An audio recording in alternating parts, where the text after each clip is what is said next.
अपने तौर पर Wester academy the school of excellence के ज़ेर एहतमाम प्रोफेसर बेग एहसास मरहूम की ताज़ियत में प्रोग्राम ज़मीन खा गई आसमां कैसे कैसे का मीडिया प्लस ऑडिटोरियम हैदराबाद में इनेकाद अमल में आया। इस मौके पर प्रोफेसर बेग एहसास की तसनीफ़ हिंदुस्तानी अदब के मेहमान जान निसार अख्तर की रस्म रोनुमाई अंजाम पाए। इस ज़िमन में प्रोफेसर गज़नफ़र ने अलीगढ़ से प्रोफेसर बेग एहसास मरहूम की याद में उनकी शख्सियत के मुताल्लिक़ ताज़ियती पैगाम भेजा।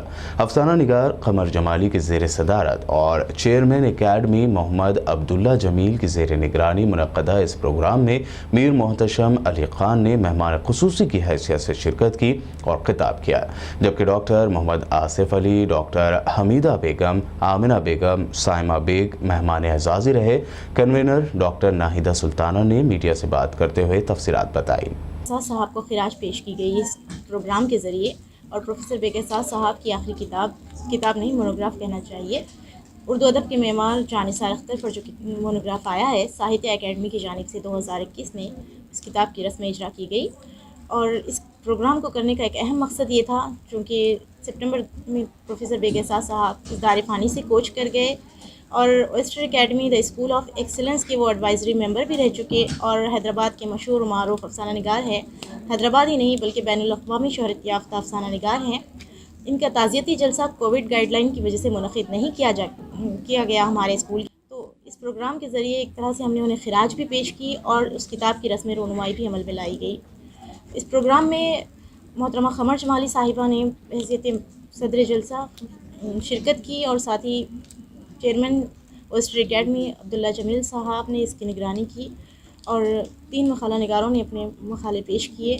डॉक्टर आसिफ अली साहब भी हमारे मेहमान ख़ुसूसी में शामिल थे। उन्होंने भी प्रोफेसर बेग एहसास साहब की शख्सियत पर सैर हासिल मालूमात फ़राहम की। डॉक्टर हमीदा बेगम साहिबा और आमिना बेगम साहिबा, गुलेराना मैडम और साइमा बेग साहिब सभी मौजूद थे और सभी ने अपने ख़यालात का इजहार किया और ये हमें खुशनसीबी हासिल रही कि हम प्रोफेसर बेग एहसास साहब पर की शख्सियत पर और उनके फ़न पर बात करने का हमें मौका मिला। मैं Wester academy the school of excellence की भी शुक्रगुजार हूँ जिन्होंने ये प्रोग्राम ऑर्गेनाइज़ किया। बेहद शुक्रिया। हमारा बहुत एक दूसरे से अदब के मैदान में बहुत साथ रहा है। हम बच्चों की तरह तो मैं नहीं कह सकती कि बेग एहसास साहब की मोहब्बत चौकते उन्हें इतनी हासिल थी, लेकिन बहैसियत दोस्त हमारे दरमियान बहुत अच्छा रिश्ता था। हम अक्सर अदब की मैदान में किसी बात पे घंटों बात करते थे और बेग एहसास साहब की एक बड़ी अच्छी आदत थी, जब हम सलाम करते तो वालेकुम अस्सलाम, बहुत सलाम को लंबा करके जवाब देते थे।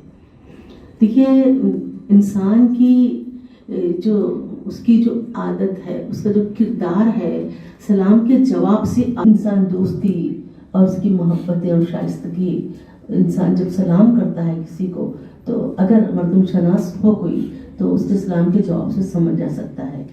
या तो उसके फ़न का जायज़ा लेना पड़ता है या फिर उसकी शख्सियत का जायज़ा लेना पड़ता है। मेरा ताल्लुक़ बेग एहसास साहब से रास्त कभी नहीं रहा, क्योंकि न मैं उनका शागिर्द था और न मेरी मुलाकात उनसे गाहे बाहें होती थी। लेकिन जब भी बेग साहब से मुलाकात हुई है, बहैसियत सहाफ़ी मैंने जब भी उनसे मुलाकात की है, वो बहुत अच्छे अंदाज में मिले हैं और जिस अंदाज से वो अपने मुलाकातियों से मिलते थे, ऐसा महसूस होता था कि वो एक बैनुल-अक़वामी शख्सियत नहीं है बल्कि हम में से ही एक हैं। दूसरी बात, मैं अपने आप को खुशनसीब समझता हूँ कि मेरा जब एमफिल वाइवा मुनक़्क़िद हुआ था 2014-15 में, तो मेरे जो मुमतहिन थे वो प्रोफेसर बेग एहसास साहब ही थे। मेरा मकाला इलेक्ट्रॉनिक मीडिया में